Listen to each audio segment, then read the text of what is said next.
Well, good morning, everyone, or good afternoon now. We will make a start. We are likely having some still delayed at the various security checkpoints or protests around the city. So thank you for battling your way here. It's a real pleasure to welcome you to the opening of the Assessing Business Risks in China and Hong Kong conference. We realize that both with President Xi and President Biden in town, we are really competing against some greats. So we're just glad that you're here with us. Thank you so much for joining us. By way of introduction, my name is Andrew Yeh. I am the Deputy Director of the China Strategic Risks Institute, which is a global think tank based in London. Our goal is to inform business makers and policymakers on China's growing emergence on the world stage as an economic, political, and military superpower, and how businesses and governments can respond to the new risks that poses. Our research covers economics, security, technology, and more. So we're delighted to be co-hosting this conference along with Free World Investment, which is an asset management firm that integrates wealth management with human rights and democracy.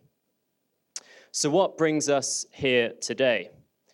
Well, 2023 has been a tumultuous year for international businesses and investors in China and Hong Kong. The year began with cautious optimism for some, with the Chinese government lifting COVID-19 restrictions and embarking on a charm offensive, looking to bring in new investors and new businesses back into China after nearly 3 years of the pandemic. However, since then, we have seen that optimism fade. We have seen a continuation of Xi Jinping's crackdown on the private sector. We have seen the Chinese government encourage its state-owned enterprises to no longer work with the big four international accountancy firms. We have seen the police raids on US consultancy groups, including Mintz Group and Bain & Company.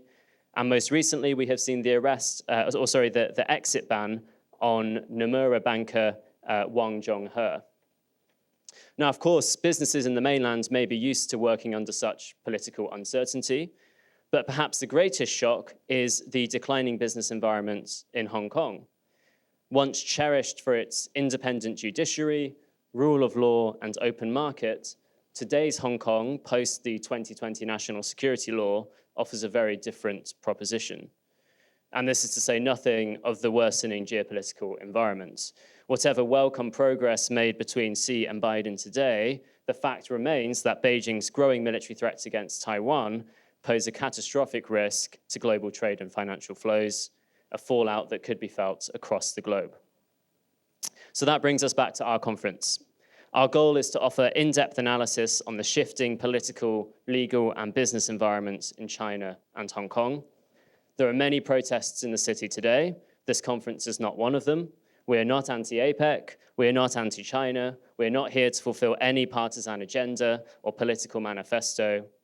What we are here is to help you and your business understand the changing legal and political risks in China today.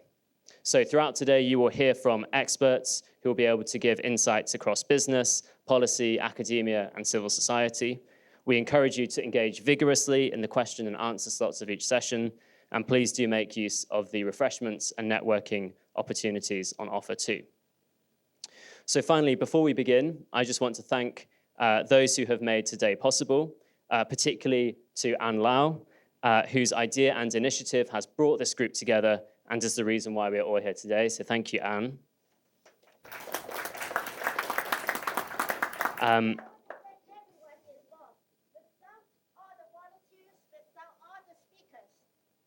Have happened, and the hours and the time they spent in doing this, and everyone here who are the volunteers, we are very grateful for what you have done. Thank you so much. Yes, a huge thanks to the volunteers who have made this a success. And then also to our organizer, Ed Chin, our extreme thanks to you, and I welcome Ed to come and give some words now.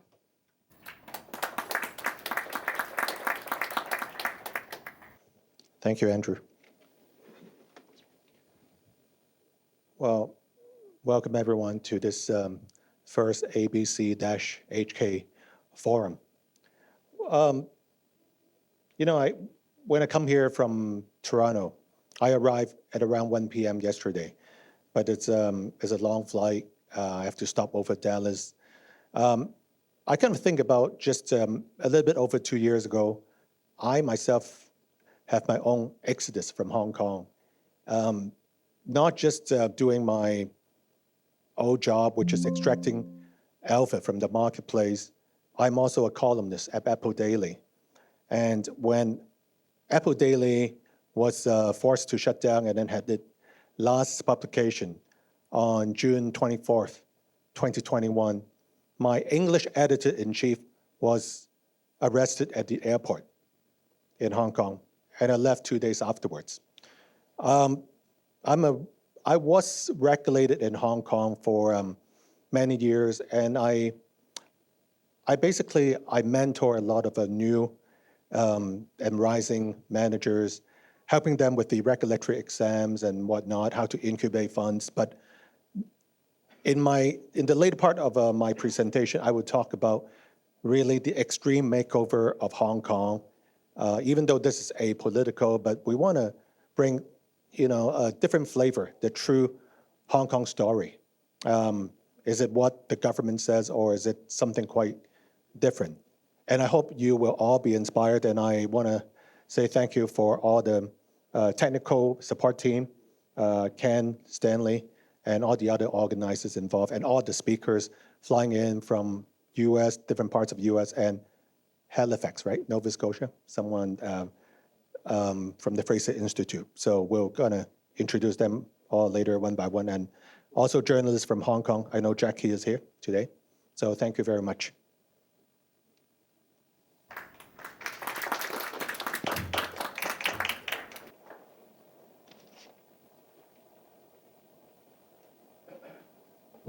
So we will move on to our first panel. So I welcome John Morrell and the rest of the panel to the stage.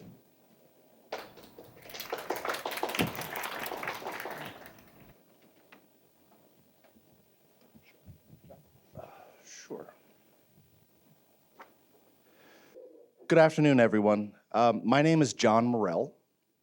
I'm the Regional Director for Asia Pacific at the Center for International Private Enterprise, or CIPE, is how we go by, CIPE, we go by CIPE. CIPE, in most circles, is very unique. Not in this room, though, but in most circles, the fact that CIPE operates at the intersection of democracy and economics. CIPE is a democracy and human rights organization. That's our mission, that's our raison d'etre.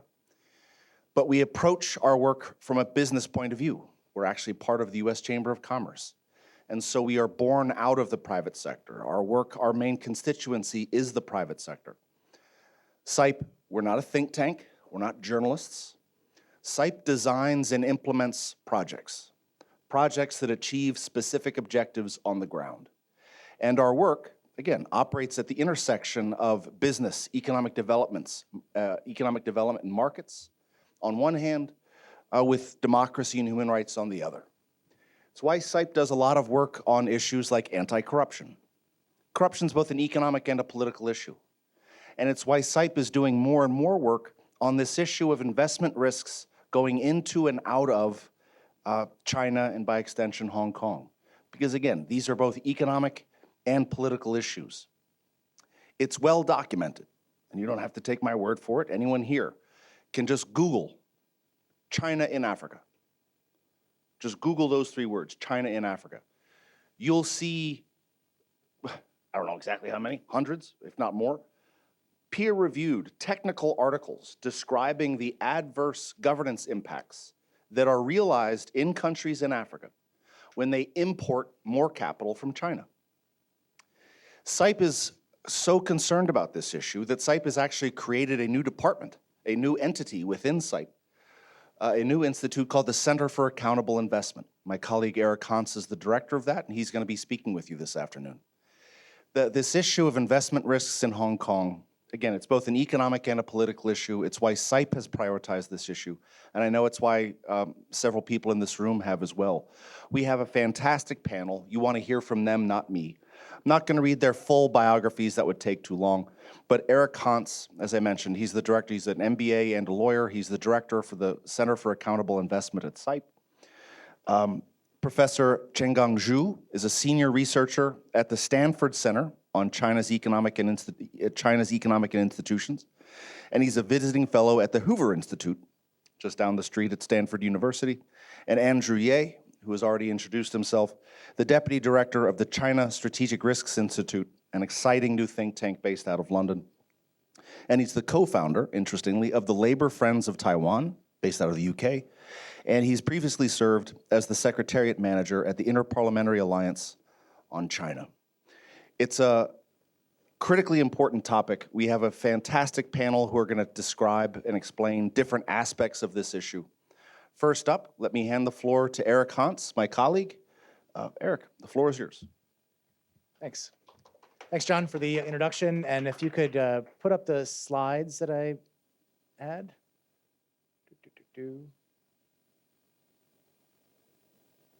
There we go. So as John mentioned, I run something called the Center for Accountable Investment at CIPE. I'm a bit unique in this room in that I do not have a deep and lengthy history of work in China and Hong Kong. My experience comes from more than 20 years of work in Russia and the former Soviet space. And I have to tell you that I have the feeling of Groundhog Day. Groundhog Day, the movie, where Bill Murray keeps waking up the same day over and over again. Because the exact conversations that are going on about China's economy now were the conversations we were having about Russia's economy 12 to 13 years ago, where it was no longer about the metrics or the data or the investment opportunities within Russia and the peripheral states, but it became about the political economy. It became about security laws that were clamping down on speech, and it became more involved with a lack of information. I can tell you that, sitting through some China-focused economic workshops, when folks are starting to talk about the health of Xi Jinping and his potential successor, those were the same conversations that people were having about Putin 12 to 13 years ago. So to me, as a Russia hand, it's very concerning because we all know how it turned out with Russia and Ukraine in February of 2022. So I'd like to go, my presentation's in 3 parts. Quickly about the framing of how we at CIPE look at investment. Then just touching on Hong Kong and the changes we've seen there in a report that we've done about investment flows and headquarters in the end of 2022. And then briefly about the Chinese market. So next slide, please. There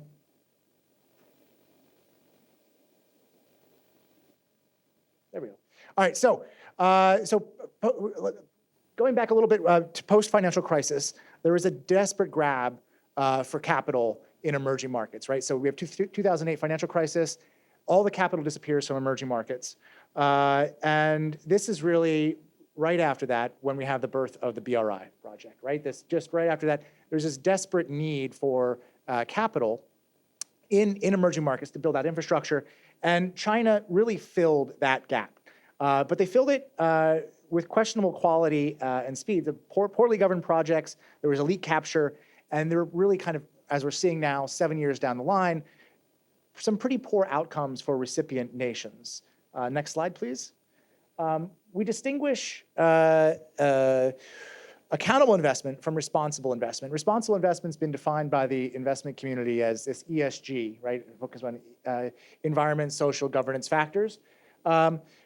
To me, working on ESG issues in an authoritarian regime is a trap. It is a trap because numbers are manipulated, and there's really no truth. There's no oversight. So just as you're trying to inspect cotton production in Western China, you cannot have an independent inspector go out and inspect that cotton, right? So how are you actually going to achieve ESG goals? You're just gaming the system. So ESG in an authoritarian system is a trap if we go down that route, which is why I like to focus on what I call accountable investment.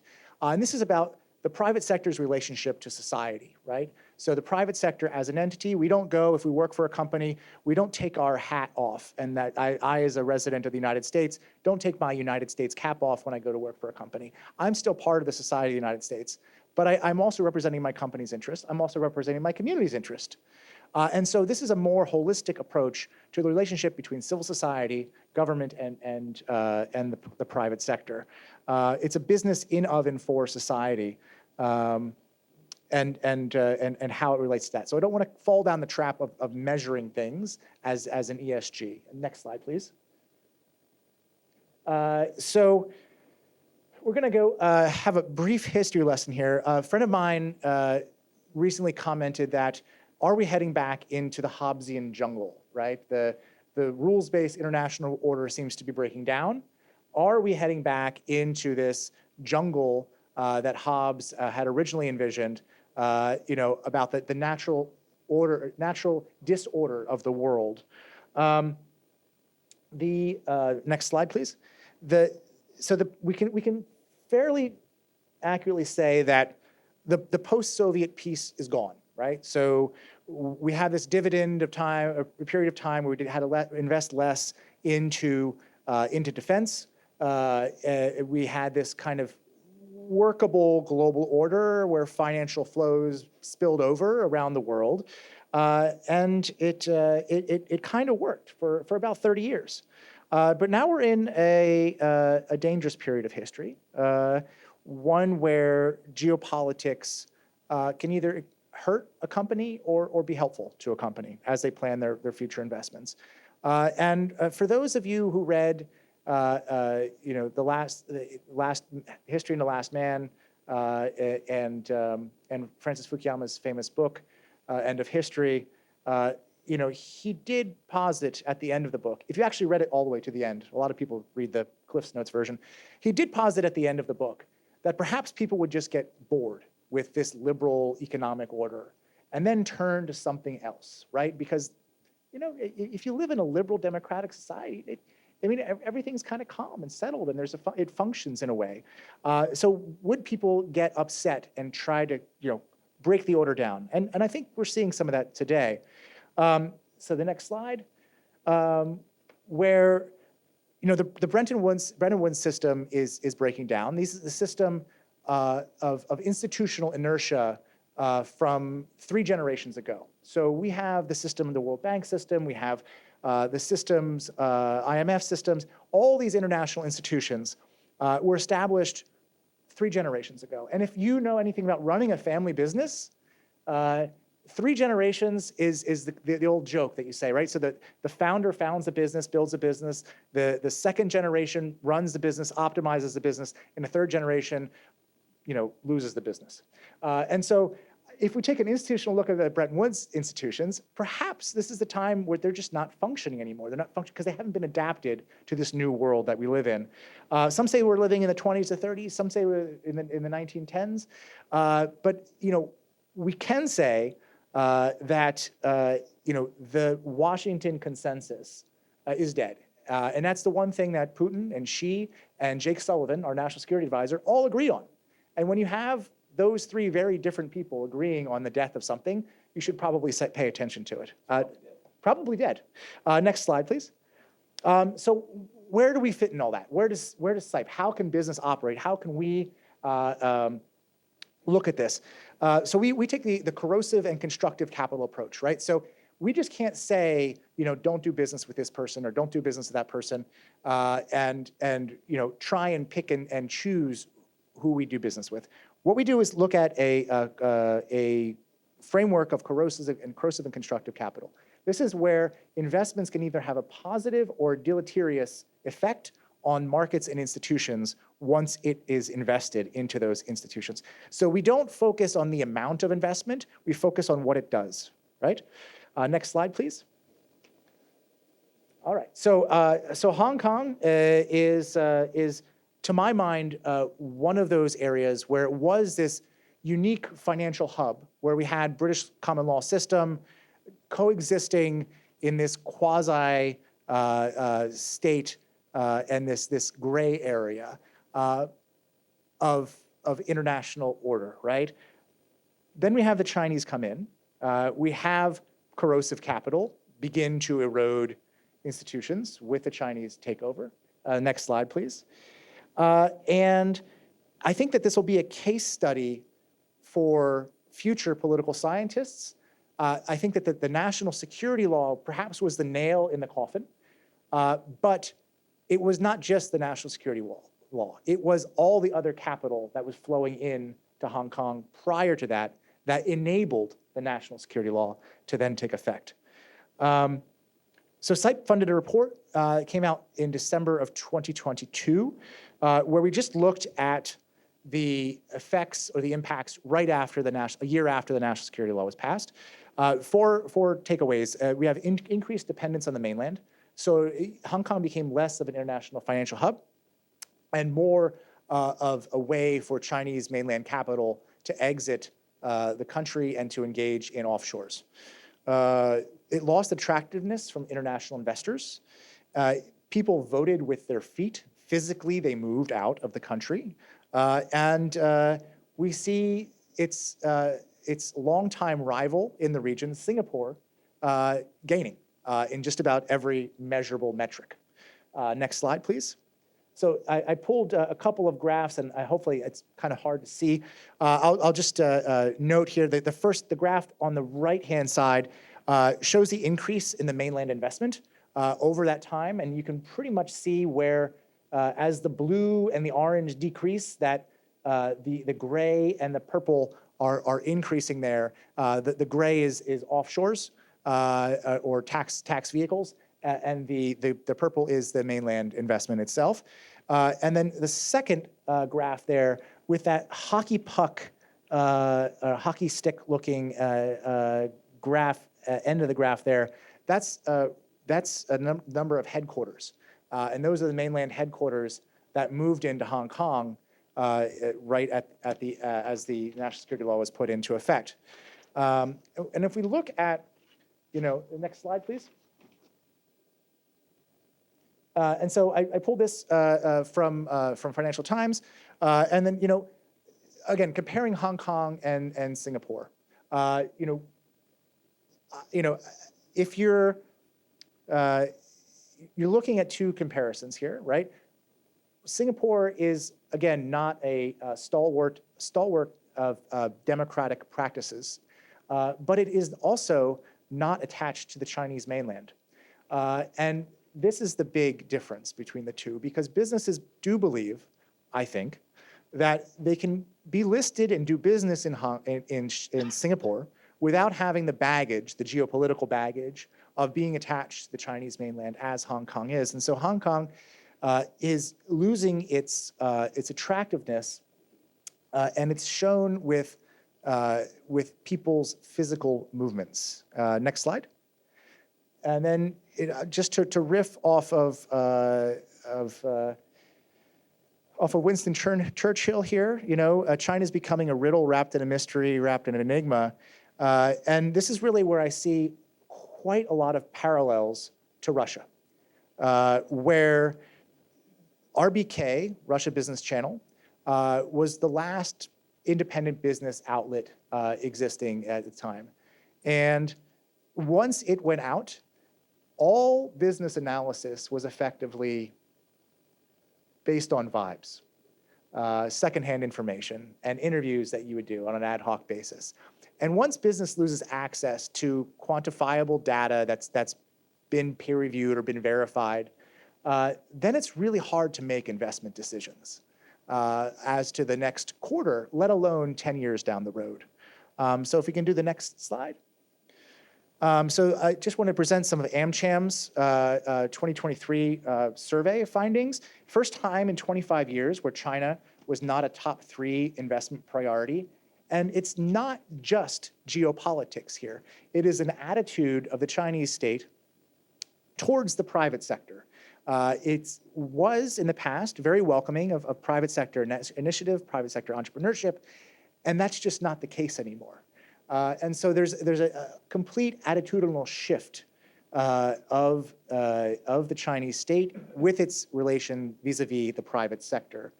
The next slide, please. And one more slide, John, I promise, and I'm done. So we see it's becoming more and more like the Russian market. And I like to say, no information, no market. If you don't have access to information, you cannot make market-based decisions. If we see the due diligence firms coming under pressure, we see lawyers coming under pressure. And so if you cannot make accurate assessments about the market, then you can't make investments into that market. Within the AmCham survey and some other anecdotal data, there's a clear indication that not all is right in China. There's a fear for the physical person. We see this with the attainment of the chief of the Nomura, where you don't know once you land in China if you can exit China. And that's generally a pretty big problem for senior executives, because perhaps you insult someone, or perhaps you do something wrong, or perhaps you do business with someone who's on a list somewhere. And because, again, we are having more and more gaps in the data that we can collect, we don't know what we don't know. There is a lack of profit. So talking with businesses, Western businesses doing business in China, especially the asset management side of things and the law side of things, there's declining returns, declining profits to be had in the Chinese markets. And that's due to another factor where there's pressure against entrepreneurs and private businesses by the state. And so an increase in funding of state-affiliated, state-adjacent, and state-owned enterprises that distorts the markets and puts private sector investors out of business and out of competition because they're just not willing to accept the lower margins that they have to take to compete with those state-subsidized firms. And lastly, firms seem to be reading the future regarding subsidies and supply glut. So we have a massive shift in China away from the support for the property sector and into support for manufacturing. Manufacturing in the green sector, but not only. Where there is a looming supply glut of solar components, of electric cars, of batteries. And I do not think that Western markets or OECD markets will stand idly by and have these manufactured products dumped into the global marketplace, as they did with solar 10 or 15 years ago. I think that perhaps OECD nations have learned a lesson here about the undermining of markets through these extreme subsidies. And with the danger in the property sector, all of this money and subsidies are shifted to the manufacturing sector. And the last slide, and if you remember three things today, I'd like to leave a speech with three takeaways. Past performance is not an indicator of future returns. We often say that, in the finance industry. So just because we made money in the past in China and did business a certain way in China, it doesn't mean that tomorrow it's going to be done in the same way. I am from Baltimore, so I'm a big fan of The Wire. And if any of you have watched that show, the lesson there is follow the money, not the drugs. So this way, this indication, I said follow the money, but not the words, not the spin, right?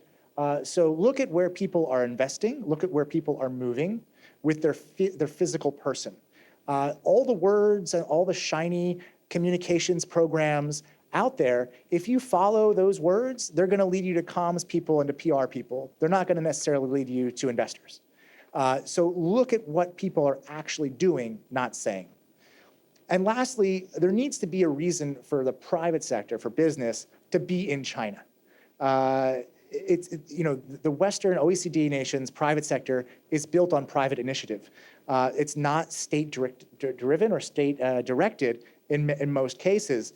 And the concerns for safety, security, and rights of entrepreneurs and private business people are right now overriding the potential benefits for future investment returns. And so that's where we're at today in my 2.5 cents And so I will stop there because I gave you a lot very quickly. Thank you. Thank you, Eric. And this is a point of order. We want to make sure anyone who has come with questions or you have questions based off of the speaker's presentations, we want to make sure everyone has the opportunity to ask them. So when we're done with the presentations, we'll open up the floor for questions from the audience. I have questions of my own. We want to keep this as conversational as possible. So that being said, Andrew, the floor is yours. Thank you. Well, I would like to begin by just outlining one of the pieces of legislation which we see as changing the investment risks for businesses and investors in China, and that is China's counter-espionage law, which fits within a broader focus by the Chinese government on so-called national security. So if we could have the next slide, please. So national security has been a focus of Xi Jinping's political and legislative agenda. At his 20th Party Congress speech earlier this year, Xi Jinping mentioned the term national security 91 times. So that gives you a sense of just how important it is to him and the Chinese Communist Party right now. There have been a raft of legislation which are focused on national security with impact on businesses. Some of them are on the slide behind me. But as I say, I want to focus on the amendments to the counter-espionage law. So next slide, please. So looking specifically at the counter-espionage law, what has changed? So China's counter-espionage law has been amended, and the specific amendment that is important here is that whereas previously espionage was defined as mishandling of state secrets, which is probably what you would think espionage to be. If I were to ask you what is espionage, you'd probably say, well, something to do with state secrets. And that is how the Chinese government used to define it. However, it's now been changed to any documents, data, materials, or items related to national security and national security interests. So then the question is, what does the Chinese government mean when they say national security? What does it mean for espionage to be related to national security sensitive documents or information? For this answer, we have to look at another law, which is China's national security law, which has been in place since 2015. Now here, national security is not defined, again, in a conventional narrow sense. So probably most of you, if I asked you, what do you think national security means? You might say, oh, it means fighting terrorism, or perhaps in China's case, fighting so-called separatism, or territorial integrity. Well, that is how China used to think about it. But again, national security under the national security law is much broader. It includes vital economic interests, such as the key industrial sectors, a range of sectors including finance, technology, artificial intelligence, broad categories such as data and cybersecurity.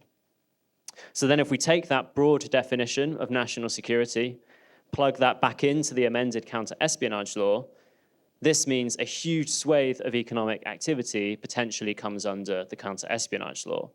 This includes collection and transfer of national security sensitive data, including economic and financial data outside of China. That could all be considered under this new law.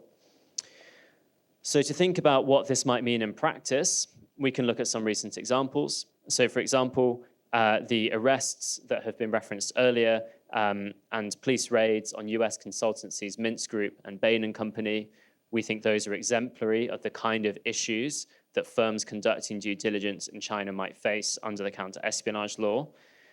We expect these kind of crackdowns and these kind of raids to be more common under this new law. Effectively, while to international investors and to international businesses, conducting due diligence, conducting consultancy, business research, these are all part of normal business operations.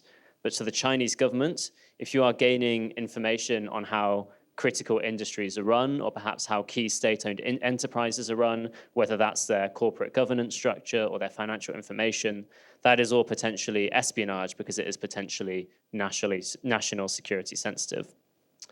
So final slide, please. So just to bring this together, what does this mean for investors in China? So two key points here. Firstly, there is going to be an even more restricted business environment for investors in Chinese firms. The counter-espionage law means that there is much less ability to thoroughly assess the risks and make informed business decisions with regards to China. This is particularly concerning because foreign investors already face significant asymmetries of information with regards to China. So, for example, major information platforms around business data are no longer available to people outside of China. So wind information is one example of this. It's one of China's largest financial data providers, and there are now restrictions on what data can be transferred to overseas individuals and companies, and that is as a result of the counter-espionage law. So that's the first area. And then the next two areas are around the heightened legal and ethical risks for international investors post the counter-espionage law. Eric has touched on this already, but we have seen that a number of investment firms have already faced international consumer backlash because of their investments in the Xinjiang Uyghur Autonomous Region, where there is widespread forced labor programs.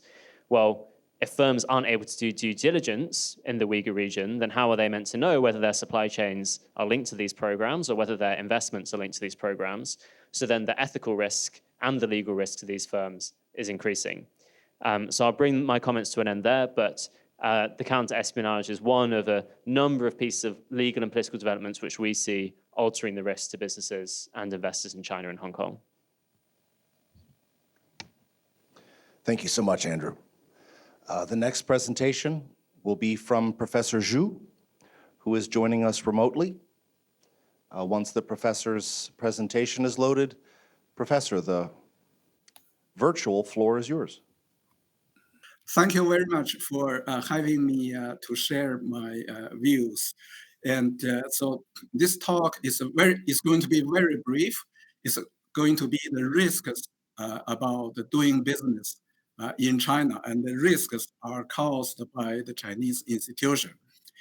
Let me focus on two types of the risks. I call this as inherent risks from the institution and also from the Chinese economy. So let's start from the institution.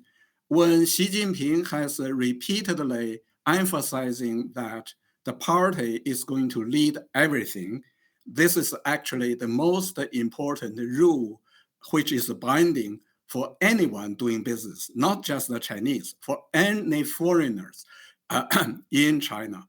And everyone must read what he said, literally. So what's the meaning of that? The number one meaning is that the Chinese Communist Party is a communist totalitarian party, is a Leninist party. It's a true communist. So don't misread what party has said in the past.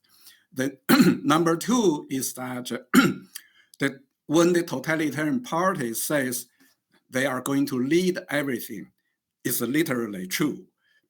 So here, take just one example. The one example is going to be lawmaking and law enforcement. And lawmaking and law enforcement, all of these are just the instruments of the party. So there's no independent legislature, there's no independent judiciary. All of those are led by the party. Actually, more concretely, they are controlled directly by the party. They are used by the party as instruments. So therefore, law in China can be changed anytime without following legal principles. And law enforcement can be arbitrary. So just by whatever the party has decided, they are going to find a way to enforce it in the name of law. And then people may think that China has already experienced more than 3 decades of reform. And they thought the Chinese reform is in the direction of liberalization. However, for people thinking in that way, they forget about what Deng Xiaoping has said before the reform. So before the reform, Deng made it very clear that China's reform is the same as Lenin's new economic policy. That was in 1921. And Deng said that when the reform just started. Actually, before the reform started, Deng declared the 4 cardinal principles which are the red lines of the reform. Means whatever the reform is going to do, all of these 4 cardinal principles can never be violated. So what are these 4 cardinal principles? These are the number 1, socialism; number 2, dictatorship of a proletariat; number 3, the Communist Party's dominance of the society; number 4, Marxism, Leninism as Mao Zedong thought as the fundamental ideology of China. So no one is allowed to challenge this. So, and given all of this, the Communist Party actually has always regards firms which are not under their control. These are actually the potential rivals, and when they grow fast, they regard them as eroding their power. So not only firms, not only business firms, but also including all the NGOs, all the independent media, and civil societies, so on and so forth. And they have recognized clearly that all of these are the basis of the so-called color revolution or peaceful evolution. So what do they mean by peaceful evolution? Peaceful evolution means trying to change the socialist nature of China into capitalism. So which is a fundamental violation of the 4 cardinal principles.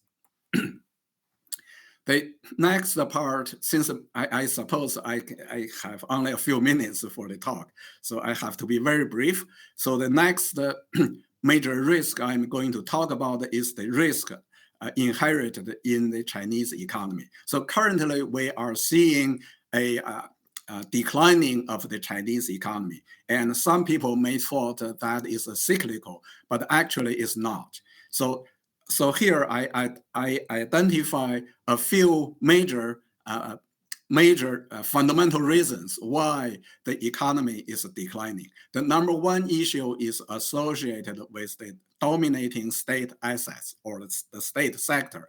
Actually, the collapse of the Soviet Union and the Central Eastern European economies were intimately related to their failures in their economic reform because their economies were dominated by the state sector. And China escaped from that kind of a failure by developing a very large private sector. However, as I just mentioned, that the Communist Party regarded this private sector as a threat, as eroding their power base. So therefore, here they are trying to enhance, trying to further develop the dominance of the state asset. And so here, in the all the reform period, there are 2 things that never been changed. One is the state ownership of all the land in the nation. The second is almost complete state ownership of the banking sector. And that kind of a state ownership actually created this super real estate bubble, which we are seeing now. And another major issue is the so-called soft budget constraint problems associated with the state sector and the local governments. And all of this actually have created very serious debt problems. So lead to this instability of the financial system and the physical system. And the state-centered debt issue is related not only to the very high leverage rate, but also related to the nature of the debts. So the majority of the debts are actually collateral borrowing. And this collateral borrowing, these are cyclical, means that when the economy is in downturn, just like now, the collateral values are shrinking. And in the whole Chinese banking system, you have huge amount of these collateral assets sitting in their balance sheet as their asset. So the value of the assets of the banking system is actually shrinking. And all of this is a great threat to the Chinese financial and physical system, and the serious financial crisis and physical crisis, the potential is fairly high. And the number 3 issue is the very low domestic demand. Here in China, there are more than 540 million population under the poverty line, and the poverty line is defined by $5 per person per day. And this very low income and huge population under poverty line is a result of the state control over resources, including land, including the banking system, and also due to the high taxation and the fees. And moreover, the peasants and the peasant workers in China, they are the secondary citizens. And this social status further contributed to this poverty. So you have a very large population under poverty, absolute poverty line. That is the reality of the Chinese economy. And then the last one is the decline of Chinese population. And that actually the immediate impact is the further reduction of the domestic consumption. And also in the near future, is going to reduce the labor supply in China. And then the last point I want to make is that we want to compare the institutional risks with the usual business risks. So here in China, really, whoever try to involve business in China, they are facing institutional risks, not only the conventional business risks. And these institutional risks, these are determined by the communist totalitarian regime. And these are the risks in human rights. And so when you involve there, you are going to concern your own life. Yeah, actually, it's going to be very hard to evaluate a trade-off between your life and your material gains. And so here we are talking about the violation to the rights to life. So means the arrestment, you may face an arbitrary arrest, and you may not have the right to defend yourself. And the freedom of speech, freedom of assembly, and freedom of travel, all of these rights may be deprived, and your property rights may be deprived as well. And so one of the concrete examples of depriving private property rights is imposing this rule that every firm must have a party style, including foreign firms. So when they impose that rule, that is already a starting point of depriving your property rights, because they are restricting your control rights over your assets. But when we talk about the conventional business risks, these are quantifiable and these are usually marginal. So when we do business in China, we have to keep in mind that the risk you are facing is not that kind of a quantifiable marginal calculation. Thank you.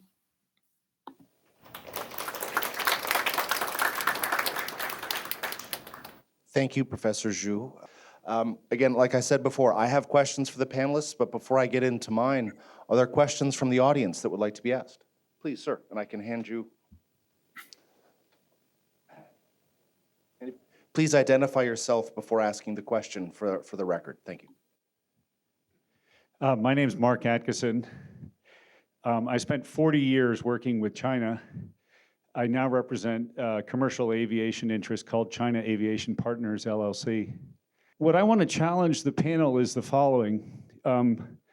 China's here to stay. AI, EV, solar panels, semiconductors, it's not Russia. We will develop a blind spot as the United States of America if our young people don't engage with their young people. So what I'm challenging you guys today, what would be your message to graduates of Stanford and Harvard and UCLA? Shouldn't they go to China and see it? Shouldn't they learn some Chinese? Shouldn't they try to get an internship at Alibaba? Would you recommend that, or would you scare them away? Thank you. Thank you, sir, and happy birthday. And this is a message not just to Harvard, Yale, Stanford, UCLA, my alma mater, University of Virginia. They're interested too. And this is to any of the panelists. Again, hopefully we can communicate with the professor so he knows what's being discussed. Eric. Yeah. Sure, well, I'll have a first go, and then I'm sure the other panelists would like to contribute as well. I mean, I agree with you, Mark. I think there is a real need to engage. I can't speak for the US context particularly, but I hugely benefited from being able to visit China and understand the culture, understand the language. I think the danger is that that window is closing, but I think that is in large part a consequence of the Chinese government's actions. I mean, you see something like the Hong Kong National Security Law with its universal jurisdiction, its extraterritorial approach, broad definitions of what constitutes a violation of national security. Probably some of the policy recommendations we've discussed on this panel so far constitute a violation of the national security law. So that does make it extremely challenging. So I would certainly advise to young students today, go and explore China, get out there if you can, but be aware of those very real risks. And certainly don't let that coercive diplomacy restrict your willingness to speak out and advocate for whatever you want to advocate for further on in the future. But I think more broadly, coming to, I think, the thrust of the question, diplomatic engagement, people-to-people engagement can coexist with a thorough understanding of the geopolitical and economic risks posed by China. That doesn't necessarily mean that we have to try and draw blanket comparisons between China and the USSR or other examples. But I think we can understand that, Chinese military aggression against Taiwan, for example, that is a very real risk, and we can't ignore that, neither in a political sense nor in an economic sense. So that's, I think, trying to hold both that engagement and that full awareness of the risks is the challenge that we face. Yeah, so I am in agreement that yes, young people should be able to go to China, but that's and to study in China. I would, however, caution that if a student posts something like an 18-year-old or a 20-year-old were to do about a local political leader, would they be arrested? Would they be expelled from the country? If you do that in the United States, if Chinese students come here to the United States, they can post until they're blue in the face about their own political leaders. Now they have to go back, or they can post about our political leaders with no repercussions. It reminds me of the old Soviet joke, where there's an American student studying in Moscow, and he says, "Well, look, in my country we have freedom. We can criticize our president, criticize President Reagan as much as we want." And the Russian student responds, "Well, yes, we too have freedom. We can criticize President Reagan all that we want." And so, yes, take the opportunities, and yes, they are there. But I think that there's real risks there, but I do think you have to balance it out. So yes, explore, and I would be an advocate for funding for cultural and educational exchanges. So, I'm reminded of on that question, Mark. My son went to UVA. Go Cavs! Go Cavs! Good basketball team. But before we go to Professor, the issue of youth engagement. This is going to sound like a non sequitur, but I am making a point. Right after 9/11, when that happened, I remember it was a common talking point that I read and I saw on television that at that time, more books were translated from English into Greek than were translated from English into Arabic at that time. I'm sure those stats are no longer applicable, but in the year 2002, more books were translated into a language only spoken by about 15 million people versus a language spoken by 1.2 billion people. So the issue and how that created alienation and one side not really understanding the other at all. So the issue of young people needing to understand and see it for themselves is critically important. So thank you for that question. Professor Zhu, do you have thoughts? Right. I would encourage the students in the United States to engage China whenever they find the interest. But here, a critical point I want to make is that engaging China doesn't mean you blindly believe whatever the Chinese government is saying. You have to keep your mind clear and being critical, particularly about the Communist Party. And I want to remind everyone that getting China wrong is a very serious issue in the United States and in the West in general in the recent several decades. The reason getting China wrong is exactly because the lack of understanding of the Chinese regime. So when I encourage students to engage China, actually one of the most important missions of that is not to get China wrong, is to really understand what is going on there. What is the human rights issues in China? So how the dissidents are repressed within China, and also they have to learn beforehand that they have to be careful because they are dealing with a communist totalitarian regime. Thank you, Professor. Other questions, please, ma'am. And again, please introduce yourself before asking the question. My name is Michelle. Yeah, I was originally from Hong Kong, and I'm an American citizen, and I finished my graduate school in US as well. First, Professor Xu say that you don't need to, to trust the Chinese government or to what percentage. So what I want to say, the same way, we don't need to trust the US government to a certain percentage as well, because the US government use all our taxpayer money, well, without, our consent to go to wars or proxy wars. And then second, I want to talk about concerning the national security law, which the Hong Kong people mentioned about China. US and the West, they also have their national security law as well. And when talking about as a secondary citizens, the Chinese as a secondary citizens in China, the immigrants here in US are also treated as secondary citizens. I have attended another, forum. The professor even say that U.S. attempt should be, in the relationship with Russia, to develop a good relationship with Russia, so that they can, the main target is China. But right now, U.S. has gone to a wrong path. Sure, and I'll actually, one more question. Yeah. My suggestion is that let the panel just to focus on business here, okay?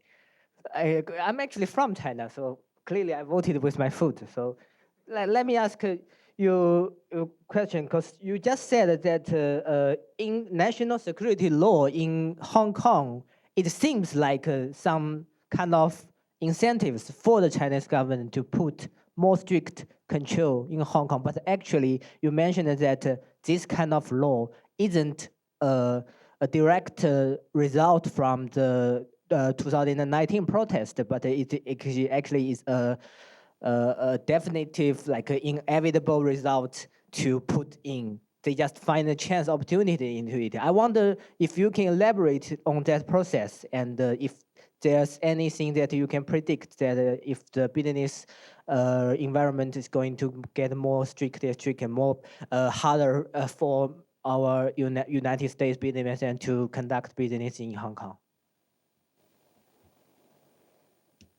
On that second point, Andrew, you want to take that that second point. Actually, any other questions, and we can do all three. Last question here. One question on the, I believe, for Andrew. For both, and please.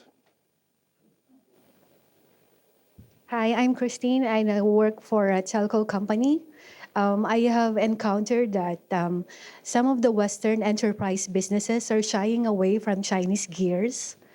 So what's your take on that? Because it's not just limiting our offerings, but it's clearly maybe affecting the companies who are producing this Chinese gears, such as routers. Sorry, Chinese what? Sorry? Chinese gears. Gears, yeah.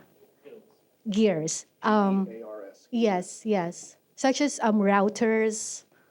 Like equipment? Yes, equipments. So what's your take on this? Because, yes, telecom company, because some of the Western enterprise businesses are shying away from Chinese gear. So what's your take on this one? Thank you. Thank you so much. So you take them in any order you like. Eric, I'll hand you the mic first. So a prediction, I don't like the prediction business, but if we look at trends, I think unfortunately, and I've been to Hong Kong a couple of times. It's a beautiful city. Unfortunately, I think that what made it special was the unique market and institutional structure of the city. It made it a uniquely a unique city within, I'll call it Greater China area, but it had its own culture, its own political culture, its own political institutions, and that's being erased. And it'll take a generation or two or three to erase those institutions. But then at the end of that, what do you have? You have a large Chinese city that is, a beautiful Cantonese Chinese city, great architecture, beautiful city, but it's not really special in other ways, right? It's still Hong Kong, but it's lost that specific appeal of its unique dynamic institutional structure, which because of its historical role and historic place in history, it became Hong Kong. And I think that the institutional changes pushed down by China are erasing those specific points of advantage and of uniqueness. On the few questions there, look, I just say that you asked several times about without consent for spending money, without consent we have elections in this country. So that's our consent, right? If politicians spend a bunch of money that people don't agree with, they vote them out of the office. And I don't think that you can say the same thing, unfortunately, about China. If the Chinese committee decides to spend $7 billion on a fab that produces subpar microchips, there's going to be no accountability. I mean, maybe somebody will be put in prison and shot. I don't know. But there's no transparency around it. If you have, you have elections here. We have a rule of law here. It does take some time. It's an imperfect system. Democracy is horribly messy and horribly imperfect.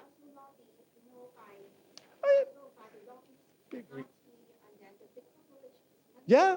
Look. It's no system is perfect, but as horribly imperfect as a democratic system is, I still think it's preferable to all the other more horrible alternatives. And about the Chinese tax on Chinese citizens, again, United States and many Western countries are multicultural places. We see that in demonstrations here today. Yesterday there was a big Free Palestine demonstration here. It happens, and we have these freedoms in this country, and it's not dictated by anyone. It's organic, and you have to trust in people. And that's the thing that I don't think authoritarians really realize. When I work in Ukraine, when I worked in Moldova or Georgia, really, to the Russians' mind, they don't believe that people can organize themselves into a color revolution, right? They think, there's always this some hand of some security agency. There is no hand, right? It is people. people can self-organize, as Hong Kong proved several times in its history. And I think that authoritarians really underestimate that. And lastly, on telecom equipment, so I do think that there's an extreme amount of pressure because of the specifics of telecoms, and because we live in the information economy. There is an extremely high concern among, I'll just call OECD countries, about how their data is handled and through which telecoms, telecoms equipment it is routed through. I'm not an expert in that area, but I will just say, because we are so information dependent, that it is an area of extreme concern, and I think it will continue to be one of extreme concern. Just to quickly pick up on 2 points. So on, sorry. Professor Zhu needs to step away, so maybe. Yeah, of course, of course.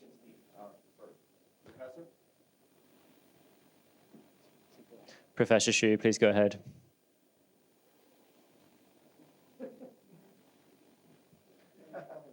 Professor Xu, can you go ahead? Oh, okay. Yeah. Yeah. Sorry, I have another meeting and I'm going to leave very soon. Can you hear? Yes. Yeah, right. Okay.